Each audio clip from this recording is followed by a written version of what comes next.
tests.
All right, hi everyone.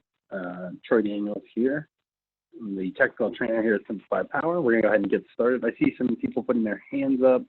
I actually cannot unmute you, so if you have any questions, the Q&A is open. You can type in any questions that you want, and they should show up in the Q&A. We actually have some time cut out at the end to go over some questions. Some general housekeeping stuff. I just want to remind everybody, we will not be sending out any Zoom links.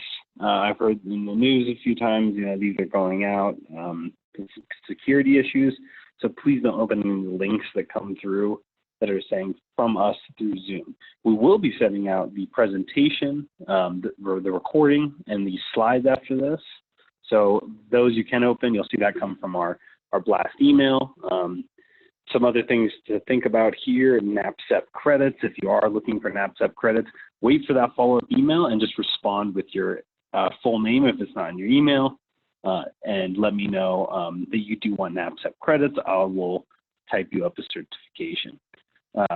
And you can submit that to NAPCEP, and they will give you the credits for the CEUs. A few other things I just want to talk about real quick. Again, any questions, Q&A, go ahead and type them in there. We'll get through those questions as best we can at the end. If you are interested in our IQ program, our SimpliPhi Installer Qualification Program, which basically gets you a nice spot on the map where to buy, not a requirement to install our batteries, but definitely gets you a little bit ahead on leads, generated through our website where they see your name, they know that you are a trusted installer for us. So if you are interested in that, the application is actually online under training and actually it's under support and installer qualifications. Some of the requirements there include 2 installs completed, which we're willing to, if you apply for the program, you'll be in our system at least. And if there are no IQ installers in the area, we are always happy to send leads. Not a guarantee though by any means. And you will also need to complete the test. The newer test actually that we've just implemented to show that you've read through all the manuals and things like that. Okay, without further ado, I'm going to go ahead and jump into this. So today, basically, we're just going through the Battery 101. This is just an introduction to SimpliPhi Power, talking about the products, a little bit about battery sizing, sales, and installation as well. Okay, brief overview of the timeline of SimpliPhi Power. 2010, we actually started out as OES Energy and moved on to some residential and military contracts, most important. They really started promoting our product development. From there, we started expanding our product line to include some various all-in-one products, as well as some different battery sizes, and that we actually relaunched in 2015. As SimpliPhi Power. 2017 to 2020 to about now, we've just been ramping up production, changing up facilities, and actually expanding on our manufacturing.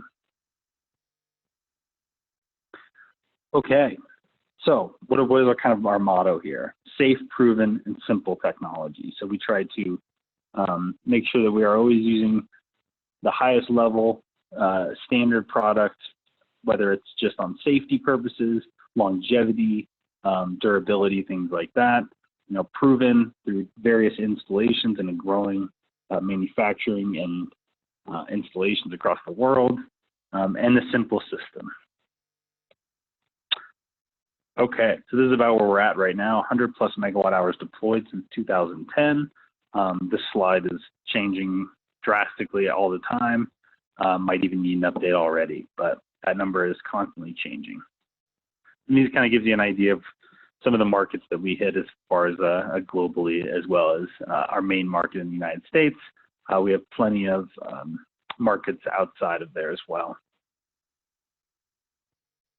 And just some kind of application, some different ideas of where we sit as far as what our batteries can do. Commercial, industrial, so C&I space. Residential space, probably I would say is our biggest market. Emergency preparedness and response, do a lot of that stuff.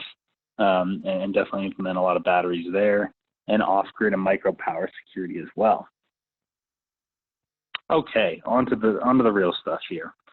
So as far as battery chemistry goes, this is the chart I use to describe kind of the difference between lithium batteries. You hear that term lithium oftentimes, and really when we're talking about lithium, we're talking about the entire encompass of different lithium chemistries, but they do differ a lot. So when we're looking at this, you see a lot of the same thing in these right columns, and then the LFP, lithium iron phosphate, being a bit different. Most of these ones on the right are cobalt-based batteries. Actually, they all contain cobalt. Even the lithium manganese oxide may contain cobalt. And these are prone to thermal runaway, catching fire through that thermal runaway. They tend to be more toxic and require cooling systems.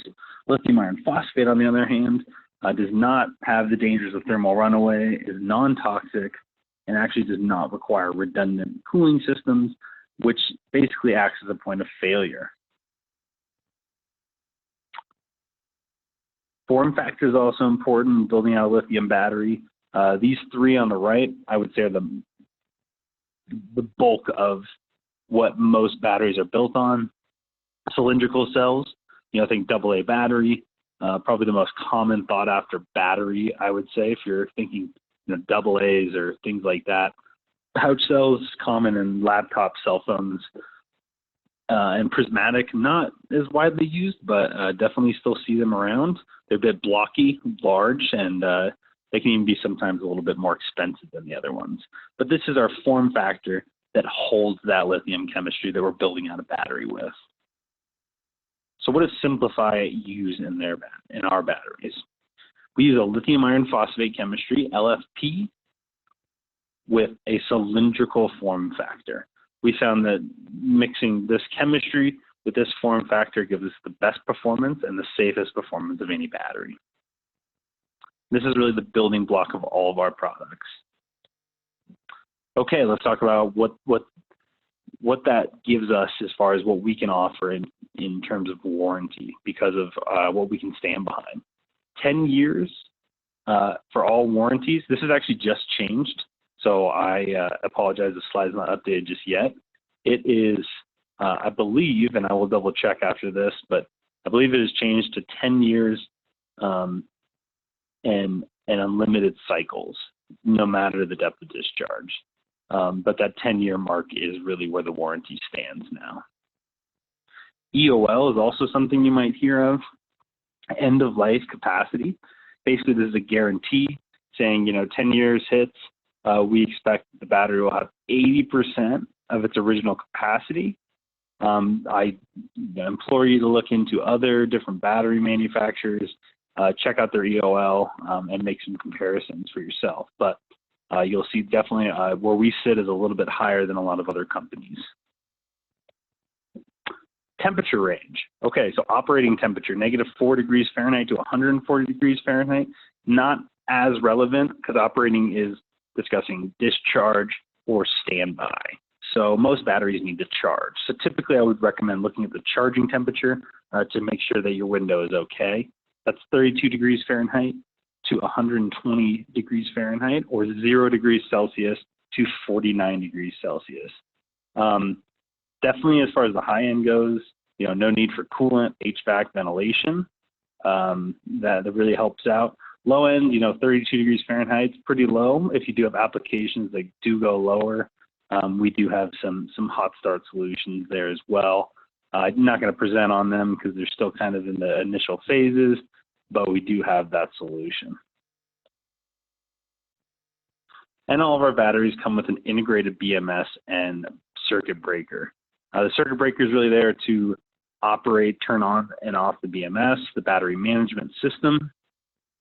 But it also acts as a really cool tool when you are trying to isolate batteries or doing an installation and need to make a battery cool while you're actually operating on it and tying down leads and things like that. The BMS does a few things as far as protection goes: overcurrent protection, short circuit protection, charge and discharge protection. Now, these are kind of last stops, so I would never rely upon these protections built in as the not an excuse not to program a system properly or follow the guides properly. It will help if something is incorrect in the system, but it's definitely not something that will prevent damage altogether if improperly sized or improperly programmed. Another key function of the battery management system is cell balancing. So lithium cells in general just want to stay out of balance a little bit with each other. So what we actually do is what's called passive cell balancing. We're bleeding off resistance on the top end and keeping every cell in the pack nice and even with each other. And this really is, while the BMS is completely internal at this point and does not connect from battery to battery or to the inverter or the charger, this still allows us to scale up these batteries significantly, even when the battery management system is just balancing that single battery. Some key features, the C/2 rating, we're talking about, what is the discharge or the charge of the battery and how fast can they go. C/2 really is just referring to a 2-hour rate. So if you've got a 3.8 battery, 1.9 kilowatts per hour for 2 hours. While discharging wise, it's not super key when it comes to most residential systems. You're rarely going to size a battery for 2 hours. It can be a huge advantage as far as charging goes, making sure that we can charge the battery. We can charge that battery up fast, especially if we have limited solar or sun hours. We could have a bigger array to charge the battery quickly, or even charging from a generator or the grid. But as far as discharge goes, it does help. And actually, C/2 is our continuous rate. If you're looking at, most of our batteries can actually handle 60 amps at whatever voltage the battery's at for 10 minutes. So you can cover some pretty heavy startup loads and things like that as well. And I won't go too in depth into that, but definitely I implore you to look through the spec sheet if you're building on a system and you think, hey, can this battery fit the needs of these higher demands, and get in touch with us, and we're happy to just confirm sizing. Scalability and expandability, these are huge features that I think really help kind of define our products.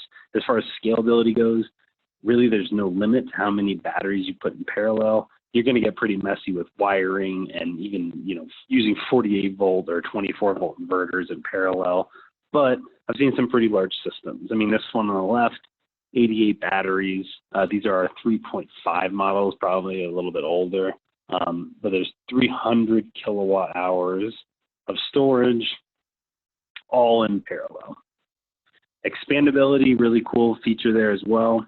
This is a system put in 20.8 kilowatt hours of storage, and I think it was a couple of years later they actually went back and added 41 or a whole nother bank to get the whole bank up to 41.6 kilowatt hours.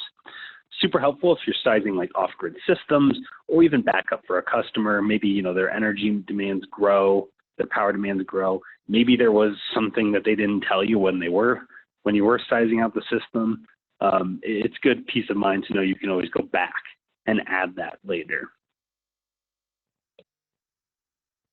And it's true with almost all lithium batteries. Really, it's no to low maintenance, self-contained and stable. Doesn't need any vent fans. Doesn't off gas. Specific gravity checks, watering, things like that. The battery just kind of handles its own. It also has a very low self-discharge rate, less than 1% per month. So if it's sitting idle, maybe it's just sitting in its package, it's not going to lose a lot of capacity, it's not going to lose a lot of state of charge. But it also helps if you're, thinking maybe you have a battery backup system. This can really help when it comes to keeping that energy stored for when you really need it.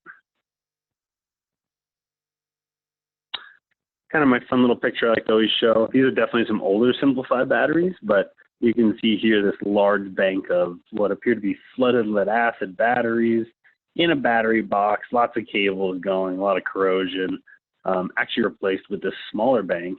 But this smaller bank on the right actually has more storage capacity, more power availability, and it's a lot smaller. So definitely can cut down on the size here. Okay, let's kind of get into our main products. I just want to mention, not mentioned in this presentation, we do have 12-volt products available and smaller products in these two batteries.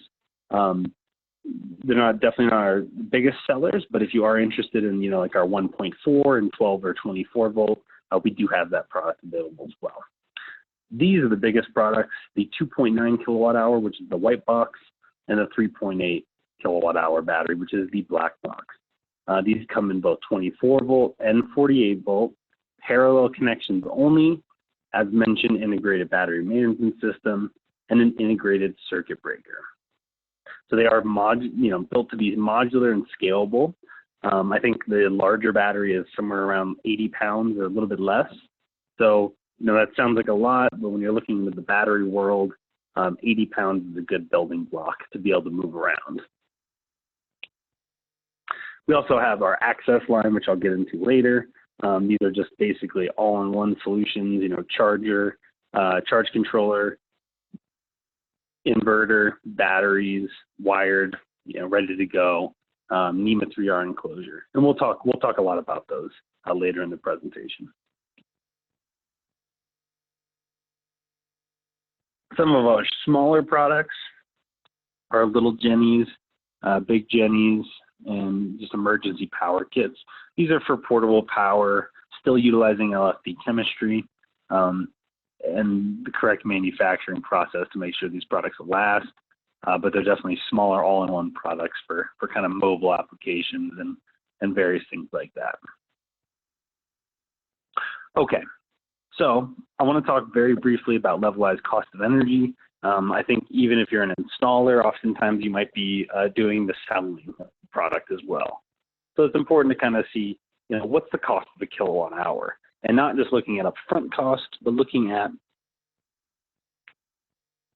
really at the cost over time based on the warranty and the usable capacity. So what we use for that is this equation right here. Don't worry about writing it down, and you'll understand in a minute here. Price over capacity times the cycles warranted times the efficiency times the depth of discharge you're going to use. You can also add an ancillary cost. Ancillary cost, might include things like the weight, the shipping cost. Do you need a forklift, a pallet jack, things like that, cooling systems, and all those can be added in as well. Now, why I say not to mention it is we actually have an LCOE calculator built into our website now that will do these equations for you if you type in the values. So I encourage you to go look around on that. It's under our tools section, and it'll print off a nice little summary of where your LCOE lands when we're comparing batteries. Basically, it'll give you something like this, calculate everything out, and show you what the cost is per kilowatt hour based on this equation. So in this equation, this is actually an older model, older MSRP, but we were getting 20 cents per kilowatt hour versus the lithium competitor at 25 cents a kilowatt hour. However, that competitor actually ended up having a higher or lower upfront cost, but you can see their warranty was weak as far as cycles go, and they ended up higher over the lifespan of the battery. Okay, so again, sales tools wise, the LCOE calculator is live on the website. I encourage you to use it. It's kind of a fun little tool to play around with, as well as if you need any proposal tools like Energy Toolbase and things like that can also be found under our resources page. And of course, our sales team is here to help. If you call our main line, you'll reach one of our sales application engineers or one of our sales, and they're always happy to help answer questions and things like that. Okay, so now we're going to go through battery sizing as we kind of trickle here into installation and integration side of things. So as far as this slide goes here, the warranty is changing, I believe. So as far as, what depth of discharge to use, it still is important to kind of gauge, even if all the warranties are for 10 years and unlimited cycles, it's important to look at, why would you use 80% versus 100%? It's really based on your mode of operation, or what are you using the battery for. So in a battery backup situation, you might only be cycling that battery every now and again. You're not putting a lot of strain on that battery. It makes more sense that you could use more of the battery's capacity when it does discharge. Now, on the flip side of that, if you're an off-grid installer and you're installing a system for, this is their main power supply over a very long time, it definitely would make more sense to use 80% depth of discharge. You're going to get a longer lifespan overall out of the battery, well beyond the 10 years. And definitely that's how I would size it, is with the assumption of 80% depth of discharge. And probably our most important sizing guideline, which I can't tell you how many times is kind of not done correctly and causes issues in the field. Currently our batteries not communicate with the inverter. The inverter does not have a way of turning down its output most of the time. So if you have an 8,000 watt inverter, really we need to make sure that the battery is sized to twice the inverter's output capability. So if you have an 8,000 watt inverter, you want 16,000 watt hours of battery. You're going to max that C/2, ensure that if the inverter ever does output 8,000 watts, your battery bank can handle it. Now, oftentimes I get, customers that'll call with, 2 batteries on an 8,000 watt inverter, and, they say, well, the loads were really small, it doesn't matter. And they did fry their battery though, because somehow it discharged 8,000 watts. And the real question is, why do you need the big inverter if you're not going to use it? So just try to make sure you match this up nicely as far as this C/2 rating, so battery bank being double the size. Okay, lead acid, I'm going to go ahead and just flip that through right there. So you can see here, this is just kind of a basic equation where we're doing a lead acid replacement. We're trying to find the size of the battery needed. We're calculating out usable capacity. We're dividing it by the old usable capacity. And I'm kind of skipping right through that because, okay, I don't have the page here, but we actually have a tool for battery sizing on our website now, as well as a lead acid replacement guide that'll basically, it'll take this math and do it for you. So if you don't feel like looking through the equations and doing those kind of calculations, it'll actually just allow you to type in either the old battery bank or various other, you can type in the loads that you're trying to cover, and it'll tell you how many batteries you'll need. Okay, installation. So this is going to be a very base level installation. If you ever have time, I see some familiar names on the roster today that might have even attended some of my advanced stuff already. If you do have time, I go a little bit more in depth into various voltage parameters, how current affects the battery and things like that.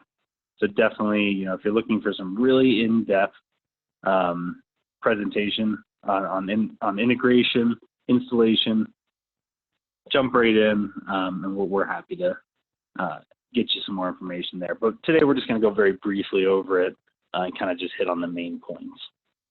If you're looking for documentation or really some help, manual spec sheets, integration guides can all be found on the website. Integration guides is probably the most important of all.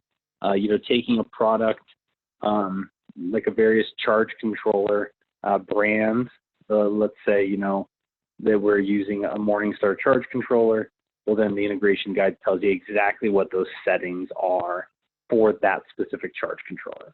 Kind of takes the guess and check work out, and it really tries to stay true to the language that the charger or the inverter manufacturer is using in order to be sure that we're getting the right parameters.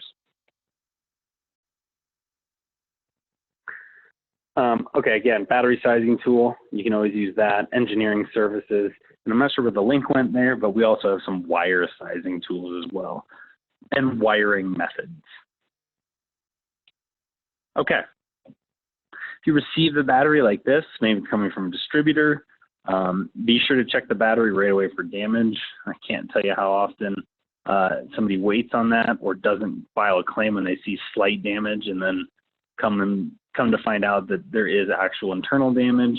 Once it leaves our facility, we can't file claims on shipping, so you really need to either work with a distributor on that one or the shipping company. So be sure to check those batteries right away. Don't sign anything until you can confirm that they're not damaged. We do build our box for quite a lot of resistance as far as shock and falling, but if it is a large bundle and they're all palletized and it falls on one corner, you might see some damage. So just be sure to check that. Also, I would never, I hope it doesn't happen too often. I've only seen it maybe once or twice, but double check that you received every battery the same voltage. You know, there's actually there's a little placard on the battery that tells you what kind of battery you received. Make sure they're all 48 volts if that's what you ordered, or, you know, vice versa, 24 volts.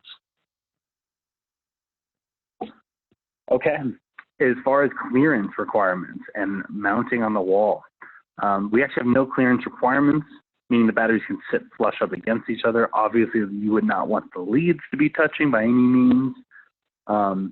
We do have brackets that are directly our own design bracket here for mounting on the walls. Not a requirement. If you have another way of mounting that works, that can hold that battery properly in that wall and is load bearing, that's okay with us. You know, I've seen everything from racks, battery boxes, shelving units. I mean, it's tons of different options here, and we really don't have a lot of requirements. The only one I'll mention is that we do not allow for these batteries here to be upside down. So they can sit on their sides, they can be mounted on their sides, but these leads can't be pointed down. And the reason for that is we've seen some, you know, over time, we suspect that there'll be a lot of pressure on the main power electronics in the top, as the cells are by far the heaviest part of the battery, and it might see damage eventually that way. Wiring's a bit different than you might be expecting if you're used to lead acid or other lithium batteries. You know, you might be used to positive, jumping from positive to positive to positive up to a connection point or a bus bar. Same thing with the negatives. In this case, actually, the way we want you to wire it is all same length, same size cable running to a common connection point, whether that's a bus bar, you know, a battery combiner. Maybe you only have like 2 batteries and you're just running to a power panel that was provided from the inverter manufacturer. Just make sure that this is the way you're wiring it. It allows the batteries to evenly charge and discharge, and you see that higher 98% efficiency this way. Whether it's stifled by the inverter's output or not, definitely this is the way to get that higher efficiency. This is a single line, kind of drawing that out here. You can see here, you know, 2 battery combiner boxes. And here's the inverters. So this system, they actually just connected the AC outputs, but you can see battery running in parallel, all same length, same size, to the combiners and then to the inverters. So you'll see, you know, maybe in this case, this was 4-gauge wire running to the actual combiner, and then just maybe 1 or 2 sets of 2-aught cable going to the inverter. So while it does seem like a lot more wiring, you're avoiding a lot of length of those bigger, heavy battery cables.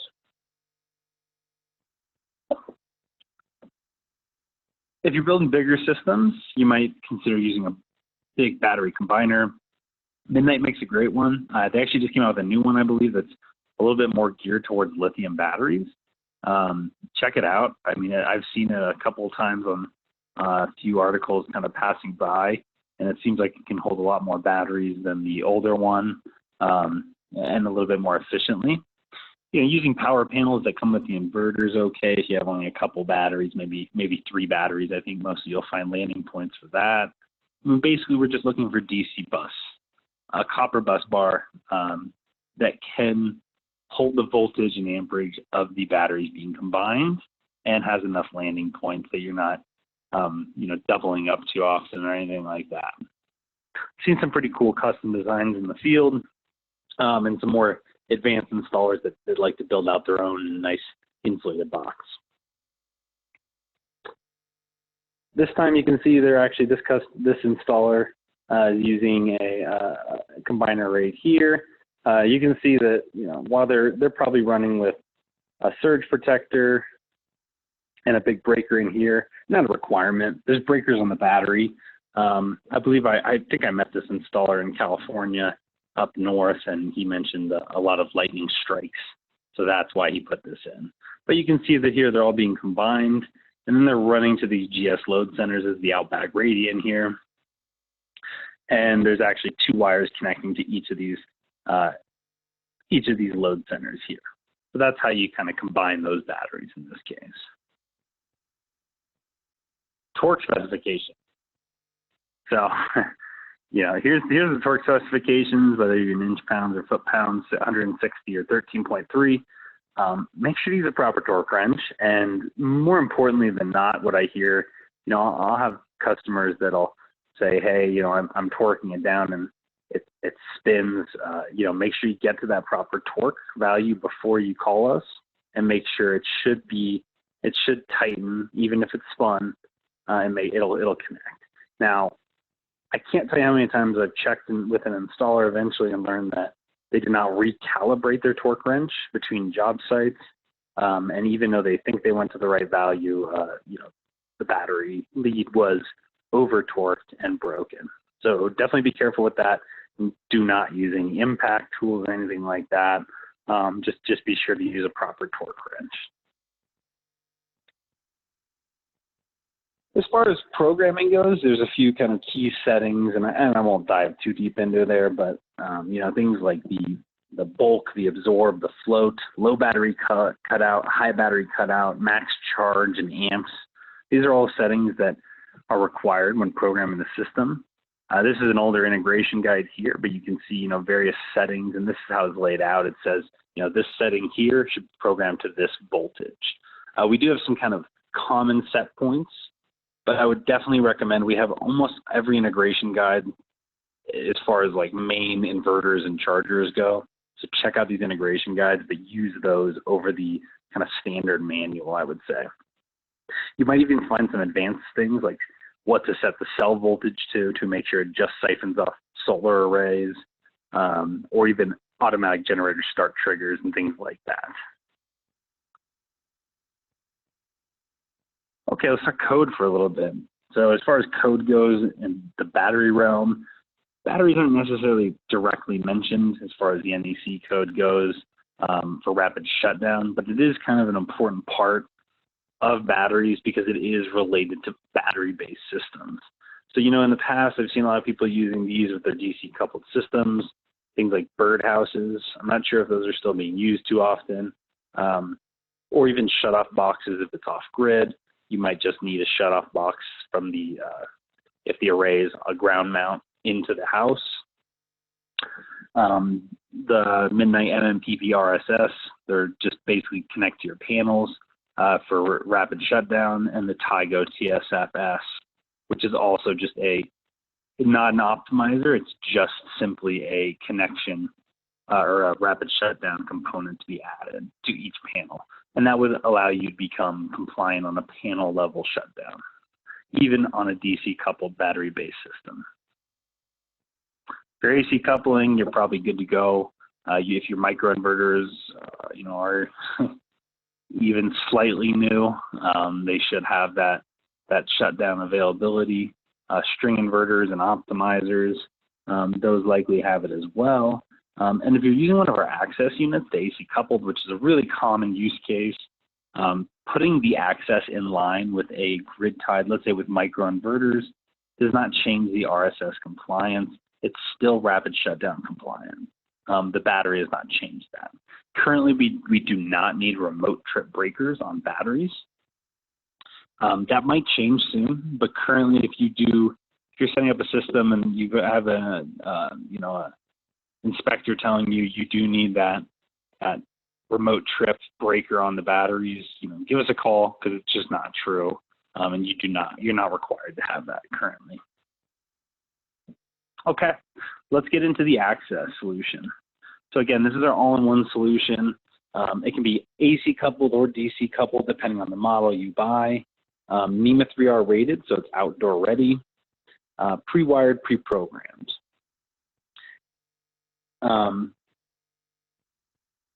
This is the kind of standard one that we started with, the Schneider access solution using Schneider components. This one comes AC coupled standard, and you can get the DC coupled option where you add that 600 volt charge controller. 6.8 kilowatts is the inverter. It's the XW Plus, and now the XW Pro are the new ones shipping out. And again, AC coupled standard, or you can always add in that charge controller to go DC coupled on them. And the newest addition was the Solar access. This one comes in 12 kilowatt or 8 kilowatt model inverters. Doesn't matter which one you go with. The MPPT, the charge controller, is actually built in, so it's ready to go on AC coupled or DC coupled. It is also a high voltage charge controller, or medium voltage, whatever you want to say. So it is not a smaller 150 volt charge controller. So you can build some larger strings if you are going DC coupled. This one can do some pretty cool features. It's one of the only inverters I know that can do true time of use and self-consumption, rapid shutdown built in. And interestingly enough, the Solar itself, just kind of a quick side note, it can actually be grid tied without a battery, and then batteries can be added later to this inverter. This one's definitely built for the larger systems. You can see here, like the 12 kW one comes with 6 3.8 batteries. So definitely a little bit larger in that front. But the Schneider one also works if using some smaller equipment.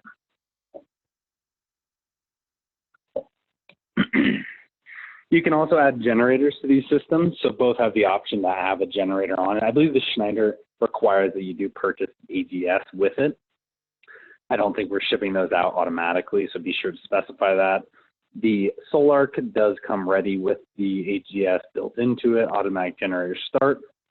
You know, if you're going AC coupled, this might be how it looks. You know, solar array going to a sub panel, then into the inverter for charging the battery. DC coupled, we're going, you know, straight to the battery, then inverting from there to our critical loads panels. Both units actually have automatic transfer switch built in, so you do not need an external ATS. You are actually able to disconnect from the grid automatically when the power goes down and reconnect when the power comes up. So this will island, both access units will island automatically without an additional ATS switch. If you have a generator, though, I do say I need to kind of warn, you definitely want to, you know, sometimes you'll go to a home, the generator is already hooked up, maybe even hooked up to a sub panel. We do want to make sure that the generator, if we're using it to charge the batteries, is running through the AGS system for proper charging. Okay, as far as a little post-installation stuff, you know, we're just using the monitoring platforms already put forth by the inverter and charger manufacturers. So in the Schneider, I think this is actually the web box now, but same kind of platform. You know, you can get on your tablet, on your laptop, whatever, and see real-time, you know, solar production, battery voltage, and what the grid's doing, what the loads are doing, as well as some historical monitoring here, which is super helpful for troubleshooting and even cutting down on bills and things like that, or TOU stuff, time of use. Solar, you know, all these platforms to me look very similar, so we're really talking, you know, similar stuff here, real-time monitoring, historical monitoring, and again, you know, using that to your advantage, or selling the customer on the ability to actually monitor their system in a pretty easy way to see, even if you're not familiar with electricity and things like that, you know, a battery percentage and things that really make it user-friendly. Okay, so I want to talk briefly about the Express unit. This is a smaller unit, kind of similar to the Access that we created. It's actually mobile, but still NEMA 3R, and really designed for more kind of quick, easy end-user use. So it actually has a DC quick connect inlet for PV charging that can be disconnected without, you know, like instead of an MC4 this unit can actually be disconnected and plugged back in without electrocuting yourself or the customer. Has an AC inlet similar to that of like, think like a RV or a boat, and actually can be charged directly from the grid. And then it has 4 outlets and 2 USB ports for discharging. So you can plug devices directly into this, and then even use the USB ports to charge things like laptops or cell phones, tablets, things like that. So kind of a cool unit. Hold on here. You know, something to think about here is this doesn't need to be hardwired. Now, I will say it can be hardwired with the Magnum inverter. And the charge controller is actually the Morningstar charge controller. This is an older picture here. But it can be you can hardwire into the Morningstar as well as hardwire into the Magnum in order to use, you know, like a hard loads panel or something like that. But it does not require it. So you could always charge up the unit, put it in the garage, forget about it until the power goes out, and start plugging loads directly into the unit. The runtime charts are generic. I wouldn't base your load calculations off these, but it kind of gives you an idea of how long you might be able to run specific loads. And you can always add those up and kind of catch the difference there. You know, probably you're not going to run, I mean, you could probably run like a smaller window air conditioner or a heater that way. Maybe not a portable heater because those things take up a ton of power and energy. But you can run some larger loads like that. But really, we're looking at, you know, like refrigerators and things like that being, you know, lasting quite a while in a power outage using this device. Okay, the very last product I'll talk about real quick, our high voltage product. Actually using similar modules as we use in our other batteries, 48 volts or 51.2 VDC nominal. These are 3.2 kilowatt hour modules. And basically what we're doing is we're actually building them out in, basically you can scale it up. All of our batteries are typically parallel only. These ones you can put in series and then parallel the stacks. So you can build between 200 and 800 VDC nominal. And that's just a nominal. You can charge higher than that, and then you can scale up. Engineering used to have a cap at 2 megawatt hours. I think it was a bit of an arbitrary number. I'm not sure where they're really sitting on that right now.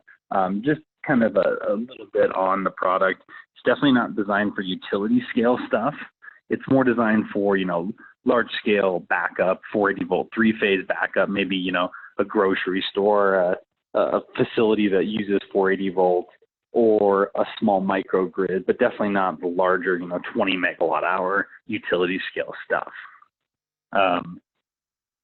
It actually comes with an external BMS, and this is CAN bus, Modbus, and Ethernet ready, and actually has its own built-in monitoring just for the battery. So this is made by Nuvation, and this is an external BMS. So each one is connected separately here, which really helps when we're swapping out modules if we need to do that in a large system, as well as, again, provide some really, really detailed, kind of grainy details as far as the battery's health and performance goes. All right, so I'm going to go ahead and see, it looks like we got quite a bit of questions. So I'm going to go ahead and open up the Q&A. If you have questions now, go ahead and type them in. Looks like we finished a little early today. Maybe I'm giving this presentation too often. I see some requests for NAPSEP credits coming through. Again, please just go ahead and wait for that email. Wait for the email follow-up to come through, and then just send a request back. If you don't feel like waiting, I'm not going to write everyone's names down that is asked on the Q&A, so just please email training@simpliphipower.com.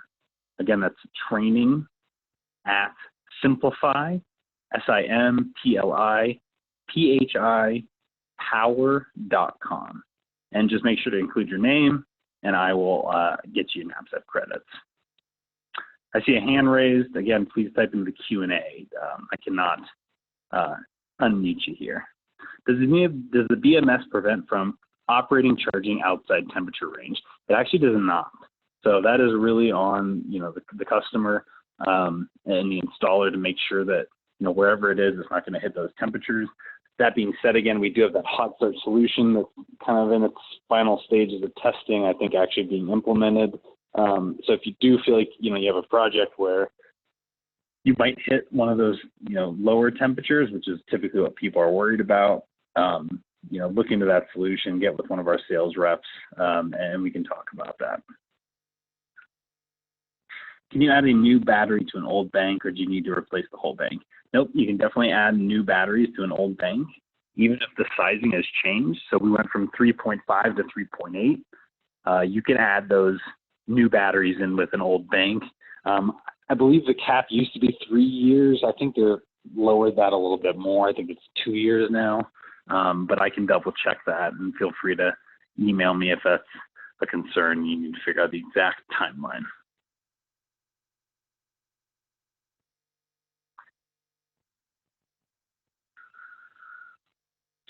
Why do you use a metal bus bar across the terminal inside the access solar when you recommend same length battery cables to a bus? Apologies. You can use a bus bar too. I think that slide might have slipped out.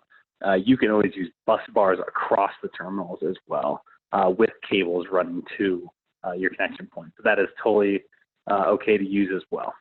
I actually prefer those. I think sometimes residential customers, if you're installing somewhere where they can have access to batteries, sometimes bus bars are not the best idea. There's a little live wire, but insulated bus bars, good to go. Can you receive a recording of this presentation? Yep, as mentioned, you'll see a follow-up email go out with the presentation slides as well as recording once that's all edited and ready to go. For load calculations, are you aware of the Curate constant? Yeah, as far as load calculations go, I rarely would use that. I don't think it's that granular, and I've never had a problem not using that. I don't know many installers that really go too far into that. I think 1.05 if you wanted to use it. That's definitely what I believe we use for battery monitors. So if you're looking for a 1.05, I should do. What model is the Innovation BMS, and can it be used on the 48-volt units? It's their high voltage model. I don't know the exact model. If you want to respond to the follow-up email, I can definitely send you the details on it through their website, but it cannot be used on the 48-volt units.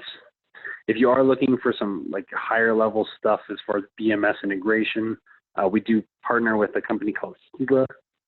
Gila offers basically adding communications and SOC readings to our batteries.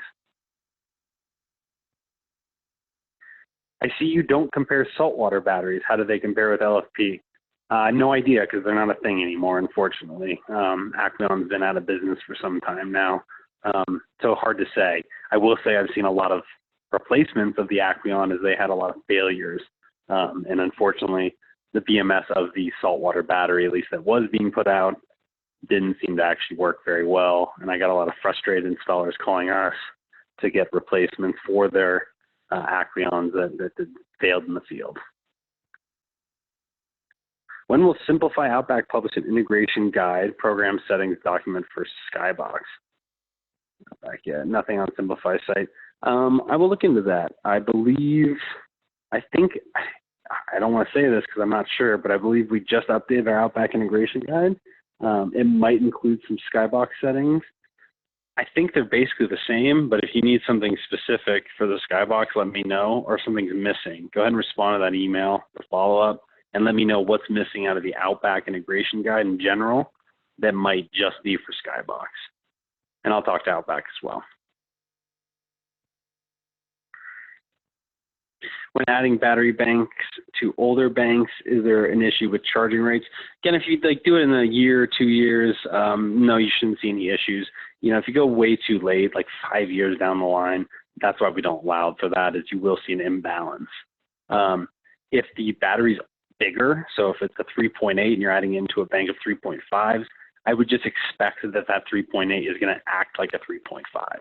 Lowest common denominator, kind of similar to solar panels. Are you currently having an operations base in West Africa, Nigeria specifically? The issue we have have around here is more of a low-grade batteries, and people are doubting that solar actually works. We even have a rep specific for the Africa market. Please send me a follow-up email on that. I'll get you in touch with Jesse. He's our rep over there. I know he works with African Energy and a few other companies that are definitely implementing our batteries, and we're shipping out all over the place over there. Do these need to be ventilated? No, they do not. Is there a minimum maximum ambient temperature for storing these batteries? Yeah, it's negative 20 degrees to 120 Fahrenheit.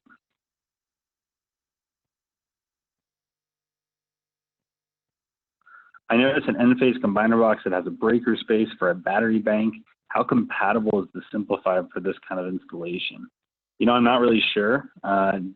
Maybe send me the information or send one of our sales reps that combiner and we can take a look. I've never actually looked at that before, so I'm not sure exactly what it is. It might be specific for their battery, but I know that battery has kind of been discontinued as well, the N-phase battery, so I'm not sure.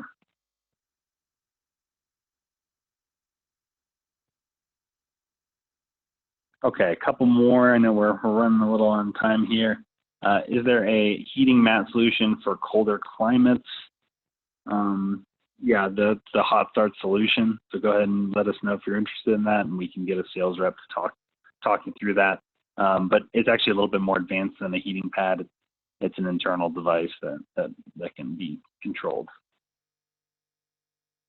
Do you sell bus bars that go across the terminals, or do you recommend a manufacturer? We do not sell them, and I do apologize. The manufacturer we were recommended actually told us to stop sending them leads. I think they were being a bit overwhelmed. So do reach out to our sales, though. I think they've found a new company that they're sending people to get the bus bars. Our distributors typically know where to source them too. So if you're buying a battery from any of our distributors, they should know where to get bus bars as well.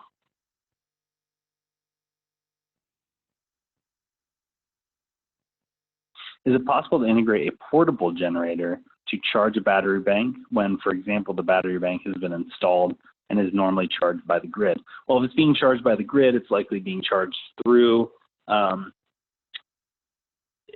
inverter charger. So you would just plug your generator into that charger and have all the settings already pre-programmed on that inverter charger. So yes.